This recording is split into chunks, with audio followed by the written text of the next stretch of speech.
Kalau memang standarisasi kebenaran Tuhan harus kelihatan, Yesus di mana? Sherlock dong. Gue pengen ngopi. Assalamualaikum warahmatullahi ta'ala wabarakatuh. Hari ini kita akan menyaksikan Wak Botak ini. Kenapa Wak Botak ini akan menunjukkan kepada kita kebodohannya ya. Kirain mau menunjukkan kepintarannya, tapi ternyata dia mau menunjukkan kebodohannya. Ya, yang belum kenal ya, saya kenalin. Ini satu kampung dengan saya, sama-sama Aceh, Nanggro, Serambi Mekah, Aceh yang sudah murtad. Dengan nama akun Cakra Mendonya. Kalau ada orang Aceh murtad ya berarti kita tahu IQ-nya setingkat apa. Karena Aceh itu dijuluki dengan kota 1000 santri, kota 1000 pondok maksudnya. Di pondok di Aceh sekitar 1164 ingat saya jumlah pondok. Bukankah dengan pengajaran Islam yang ketat? Tapi bisa kita lihat di sini ada Wak Botak yang kemudian udah pindah agama. Setelah pindah agama, dalam video ini dia akan membuktikan katanya Nabi Muhammad itu hanya tokoh hayalan, tidak pernah ada di muka bumi. Pantesan botak, rambut aja minggat. Kenapa rambutnya minggat? Kagak betah. Isi protein otaknya kagak ada.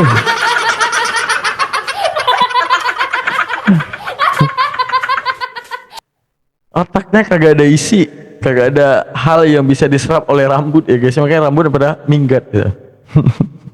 Numbuhnya dari bawah gitu. ada aja murtadin, tapi kita bisa melihat statementnya ya. Kalau memang ilmiah ngapain kita tolak, berarti benar apa yang dia bilang.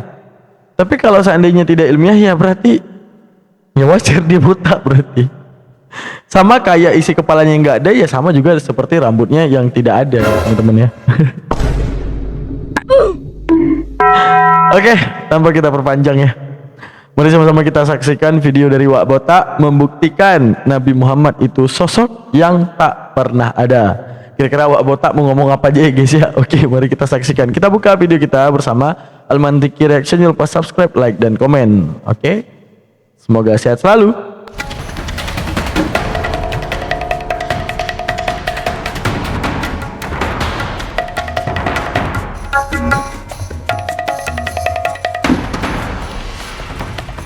Oke, kepada Wak Botak kita persilahkan dengan segala hormat. Yang pertama, dalam Al-Quran atau Al-Quran menolak konsep Nabi terakhir Yang mana? atau the seals of the prophets. Hah? Awal-awal aja Wak Botak udah aneh-aneh Wak Botak. Gua tepuk loh Wak Botak. Awal aja udah aneh-aneh Wak Botak. Ya kan? Jelas-jelas di Al-Quran mengatakan khataman nabiyyin. Gimana sih? Aduh, oke, langsung aja di early, langsung kita hajar ya. Katanya Al-Quran, kata dia nih, menolak konsep Nabi Muhammad Nabi terakhir. Ada-ada aja kalau orang murtad ya. Nah, aduh, kagak ada nutrisinya otaknya. Oke, kita kasih nampak ya. Al-Quran menolak khataman Nabi. Jadi itu apa? Apa yang ditulis itu apa? Oke, kita baca. Apa yang dikatakan? Maka Muhammad, tidak adalah Muhammad itu menjadi ayah daripada seorang kamu. Akan tetapi Nabi Muhammad itu adalah Rasulullah dan penutup daripada segala nabi-nabi. Dalil sejelas ini loh, dimana di sini dibuka dengan adat nafi, ditutup dengan walakin. Artinya adanya pernyataan yang disifati dengan kata-kata penafian. Tahu nggak nafi? Ditidakkan misalnya gini. Tidaklah HP ini aku beri untuk kamu kecuali aku tahu kamu membutuhkannya. Nah, itu kan kalimat sempurna. Nah, di sini tidaklah aku utus Nabi Muhammad kepada kamu untuk hanya menjadi bapak dari seorang kamu atau suami daripada kamu ataupun menjadi ayah daripada siapapun kamu. Tapi kedatangan Muhammad pure, dia menjadi rasul dan penutup daripada segala nabi. Dengan kumantapkan agamaku, yaitu al-yauma akmaltu lakum dinukum wa atmamtu alaikum. Penutup nabi artinya adalah penutup segala ajaran dengan campur tangan Tuhan yang kemudian akan memelihara ajaran ini tanpa adanya kesalahan. Buktinya dalam menarasikan Al-Quran, tafsir ataupun hadis, segalanya diisikan daripada identifikasi para ulama dan identifikasi para sahabat yang tak mungkin orang dapat memalsukan dan tidak dipercaya ini dapat dipalsukan. Lalu bagaimana maksudnya Bang Daman? Coba kita perhatikan. Di Arab, Al-Quran itu diverifikasi setiap tahun, yaitu dengan hufadha. Apa hufadha? Dengan adanya hafalan, dengan adanya penghafid menjadi pilar yang menjaga kesucian daripada Al-Quran. Lalu kalau seandainya mau kalian ubah, gimana mau kalian ubah? Orang bacaannya ditinjau di Mekah, caranya ada, kalian jadi imam Mekah. Kalian baca yang aneh, kamu kira yang di belakang imam Mekah itu bukan pentahfid? Pentahfid semua. Jadi urutannya itu, urutan pertama pentahfid ataupun imam, di belakangnya adalah pentahfid yang menyimak imam, selanjutnya pentahfid lagi saf kedua, yaitu adalah penyimak imam. Nah, jadi kalau andaikan salah, kena geplak kepalanya tuh, dibotakin kayak lu tuh, jadi licin, rambut aja minggat ini orang. Kenapa? Jadi kagak mikir, makanya rambutnya pada minggat ya teman-teman ya. Rambut aja males sama lu masalahnya. Lalu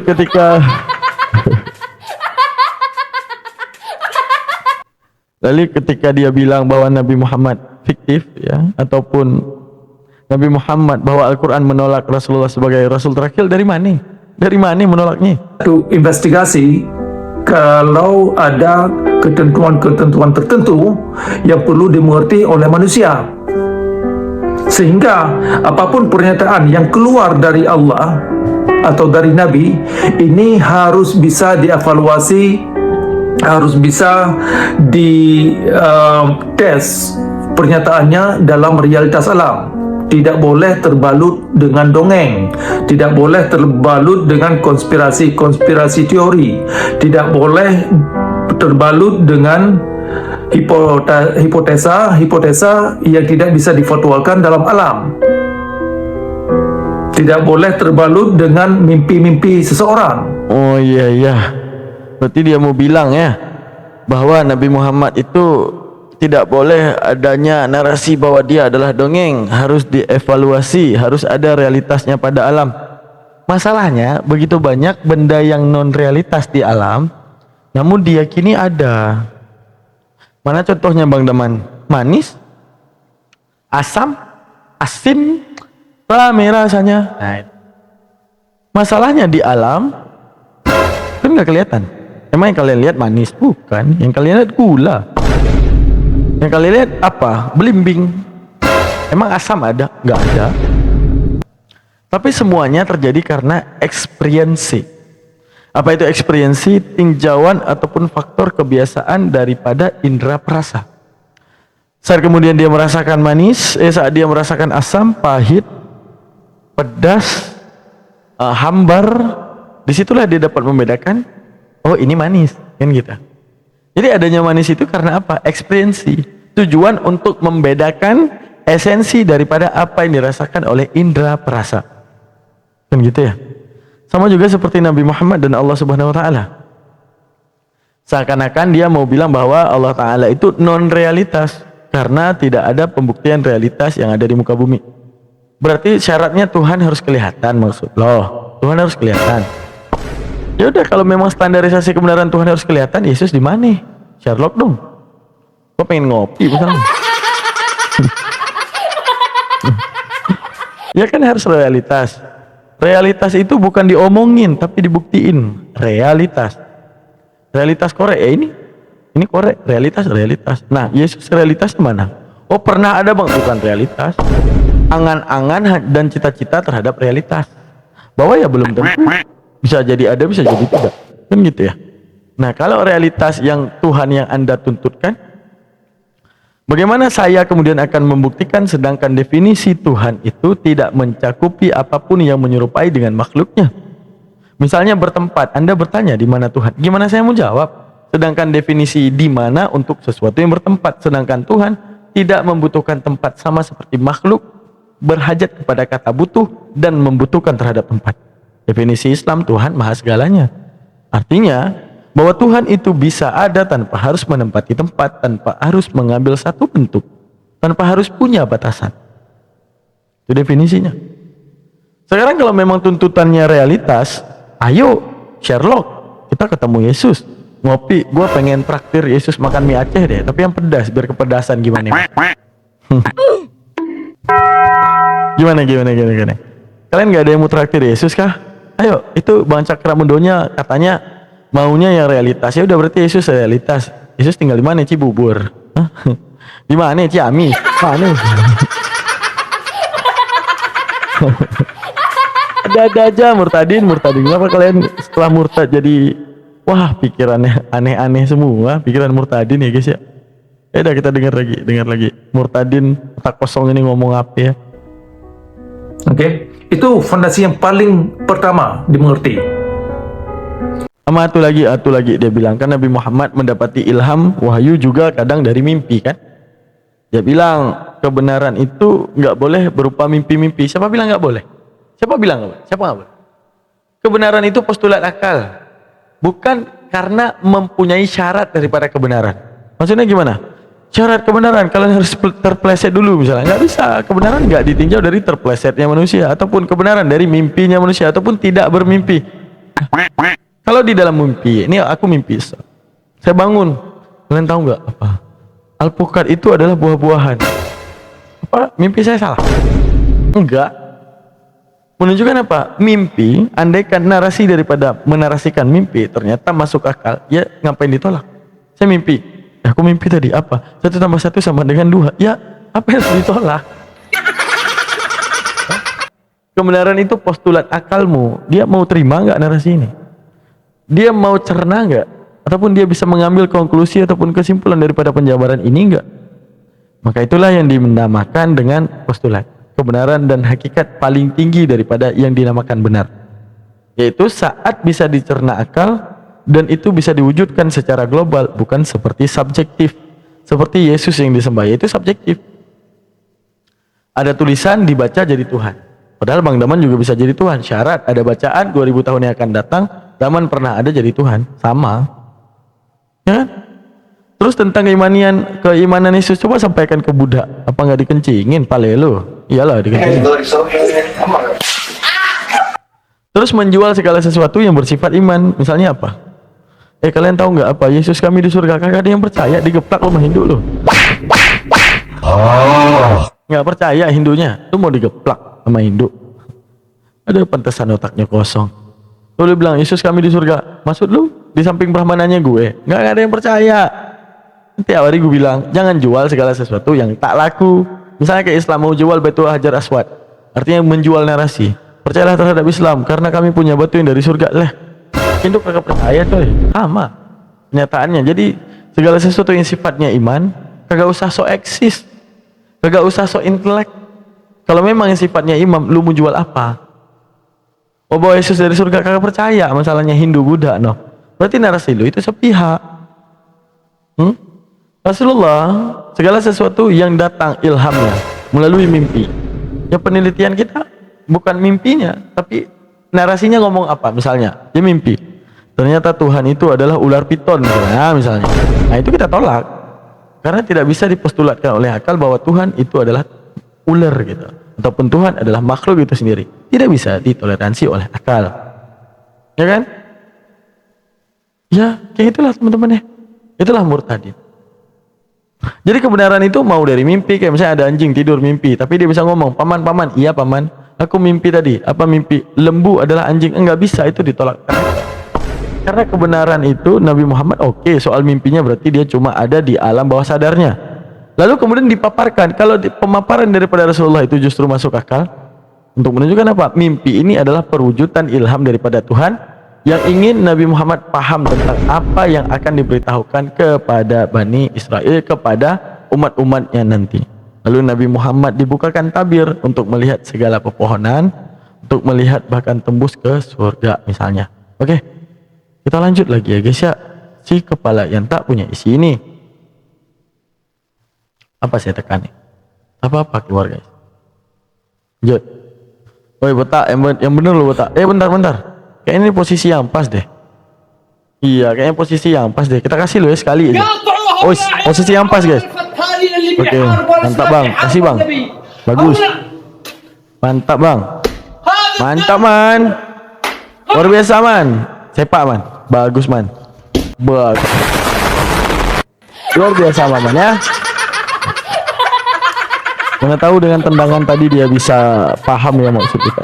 Oke, kita lanjut lagi. Dia nggak nunjukin dalil apa yang dia bilang. Itu masalahnya yang bikin saya kesel ya. Ini Al-Quran. Bukan gini, bukan gitu. Bodoh amat. Artinya apa yang lu paham? Ini tuh. Jangan sok-sokan bahasa Arab, baca cuma terjemahan. Ya itu berarti bego namanya. Aduh, lanjut. Kemudian di dalam Al-Quran, dalam Al-Quran kata Muhammad tersebut 5 kali.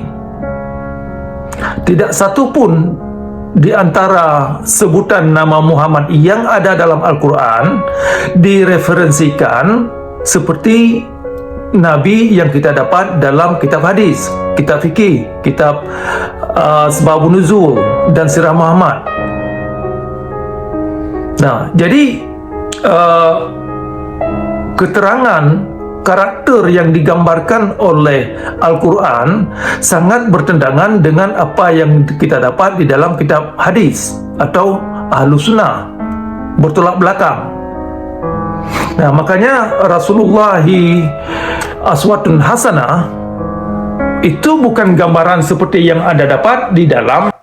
Nah, dia ini mau bilang bahwa Rasulullah kan dikatakan dirinya uswatun hasanah ataupun dikatakannya adalah suri tauladan yang harus kita ikuti. Dia mau bilang narasi Al-Quran mengatakan sadiqul wa'di ataupun uswatun hasanah ataupun rasul daripada segala rasul, lalu kemudian dikhianati. Setelah kemudian dikhianati, oke, kita lanjut, kita lihat si botak ngomong apa ya. Kitab Sahih Al-Bukhari.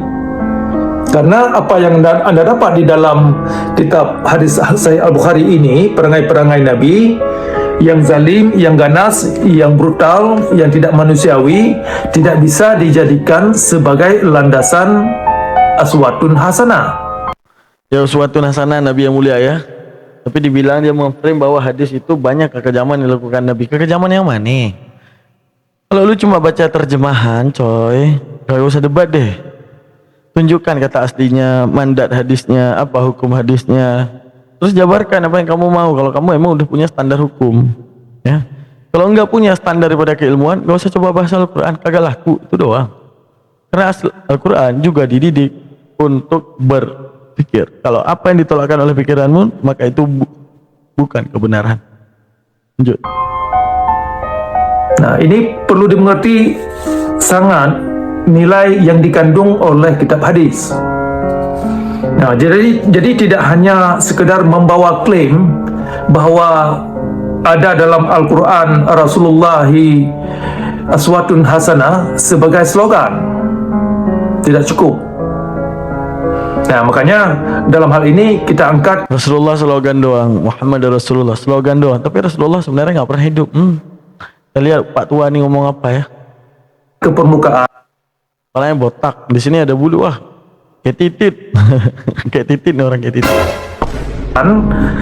Keterangan dalam Al-Quran kenapa Al-Quran menolak konsep Nabi terakhir dan Nabi-Nabi palsu atau Nabi-Nabi yang tidak bisa difaktualkan dalam alam, atau Nabi-Nabi yang mengatakan dirinya seorang sebagai contoh teladan, tetapi perangai-perangai yang ditunjukkan terbalik. Perangai-perangai yang ditunjukkan mengancam dan meracuni hati batin kita ini dan akal pikiran. Oke. Nah, di dalam Al-Quran ini saya sebut satu persatu ayat-ayat sumber tentang kata Muhammad 5 kali yang saya sebutkan barusan. Yang pertama dalam surah Ali Imran ayat 144. Itu ada kata Muhammad di situ. Kemudian ayat 40 dari surah Al-Ahzab surah 33 yang barusan saya sebutkan tadi. Kemudian di surah Muhammad ada 2 kali. Yang pertama di nama surah, kemudian atas nama surah, kemudian yang kedua di bagian surah itu sendiri. Jadi ada 2 kali di dalam surah Muhammad. Kemudian yang ketiga ada dapat di dalam surah Al-Fat ayat 29. Nah, jadi 5 kali total sebutan Muhammad yang bisa anda dapat di dalam Al-Quran. Tidak satu pun nama Muhammad yang tersebutkan di dalam Al-Quran direferensikan, dirujukkan kepada sesosok seperti perangai-perangai Nabi atau figur yang ada dalam kitab hadis, yang kita dapat dalam kitab fikih, yang kita dapat dalam sirah Muhammad, yang kita dapat dalam literatur para mazhab. Nah, dalam Al-Quran ini perkara sunnah. Dalam Al-Quran hanya ada sunnatullah. Tidak ada sunnah Nabi yang tidak bisa dikonfirmasikan pernyataan sesosok Nabi yang dimaksud. Tetapi hanya kepercayaan belaka, hanya percaya buta saja. Jadi dalam Al-Quran hanya ada hukum alam. Al-Quran menerangkan, kalau memang Al-Quran ini dianggap dari sang pencipta alam atau yang menerangkan proses-proses yang ada dalam alam, maka Al-Quran itu harus merujuk kepada proses dan prinsip-prinsip alam itu sendiri, sehingga semua manusia bisa mempelajari, bisa menganalisa, bisa mengetes apa yang diklaim oleh Al-Quran. Nah, jadi bahasa Al-Quran itu tidak bisa dibalut dalam keyakinan yang buta. Harus ada dalam alam ini, harus bisa diraih oleh seperangkap indera manusia, apapun indera yang Anda pakai. Nah, itu fondasi yang sangat mendasar bahasa Al-Quran. Tidak boleh berdongeng, tidak boleh terbalut dengan konspirasi teori, tidak boleh terbalut dengan gosipan-gosipan yang tidak tahu asalnya dari mana, tidak boleh terbalut dengan percaya buta atau dogma-dogma yang mematikan akal pikiran. Karena yang demikian itu tidak bisa dijadikan sebagai petunjuk. Kan? Yang namanya Al-Quran untuk menerangkan sesuatu yang diterangkan itu harus bisa menjadi wahyu. Wahyu itu artinya sesuatu yang Anda bisa pahamkan dan bisa Anda analisa dalam realitas alam. Al-Quran, bacaan Al-Quran atau makna yang Anda rumuskan dari bacaan Anda itu tidak bisa harus menjadi suatu pernyataan atau pemahaman yang faktual sehingga bacaan Al-Quran itu menjadi wahyu. Jadi hanya sekedar baca Al-Quran, hanya sekedar hafal Al-Quran itu bukan wahyu. Oke, itu perlu dimengerti. Nah, jadi itu dasar yang perlu dipikirkan tentang status Muhammad dalam agama Islam. Oke. Ini saya ulang sekali lagi tentang posisi Al-Quran, bahwasanya Al-Quran menolak konsep Nabi terakhir.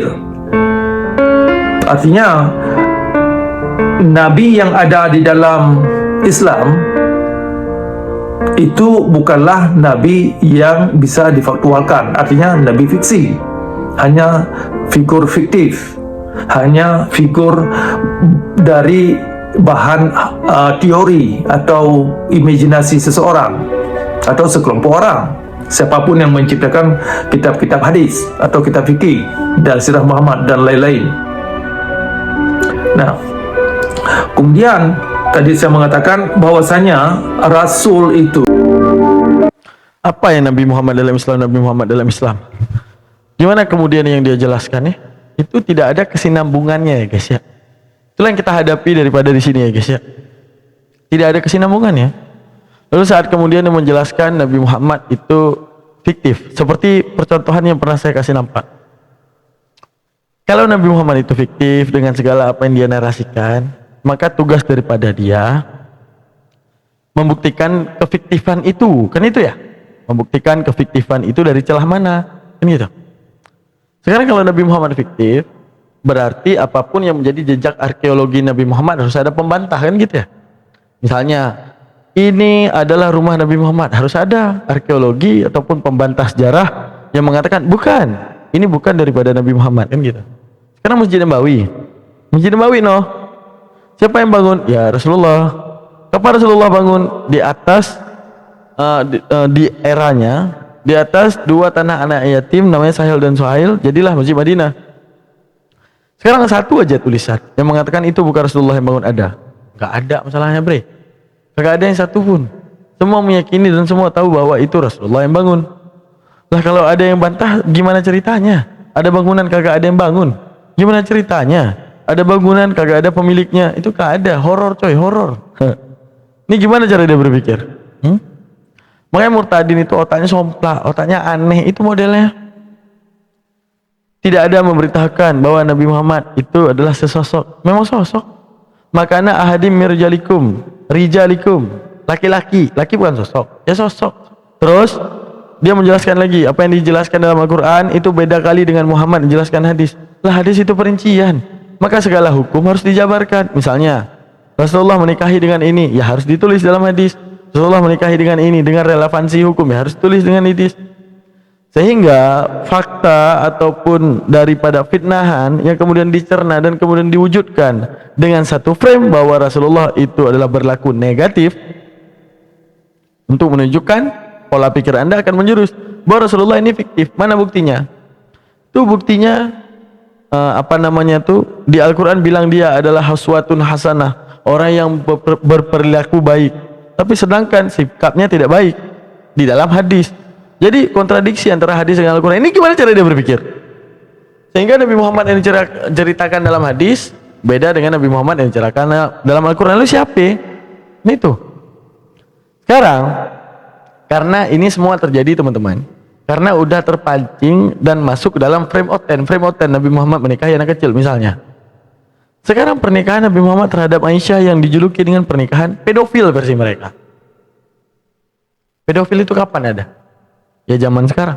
Setelah kemudian apa ada? Adanya penilaian pernikahan dengan anak kecil dikatakan tidak boleh. Sekarang gini, kalau otak dalam kolor memang itu tidak boleh. Tapi kalau otak kita enggak dalam kolor, boleh nggak? Boleh. Ya tinggal nikah, kita biayain anak tersebut, kan gitu. Cuman yang jadi masalah, kafir Quraisy kira-kira beriman nggak kepada Allah? Namanya juga kafir, nggak beriman. Beriman kepada Nabi Muhammad? Enggak. Nyembah apa mereka? Berhala. Saat Nabi Muhammad menikahi Aisyah, saat mereka tidak setuju, ya pasti nggak mungkin kafir-kafir botak kayak gini kan. Nggak mungkin murtadin abal-abal odong-odong kayak gini yang mengkritik, nggak mungkin. Kafir Quraisy duluan yang datang ke rumah Rasulullah. Buktinya ada nggak? Ada nggak? Satu aja yang datang mendemo Rasulullah.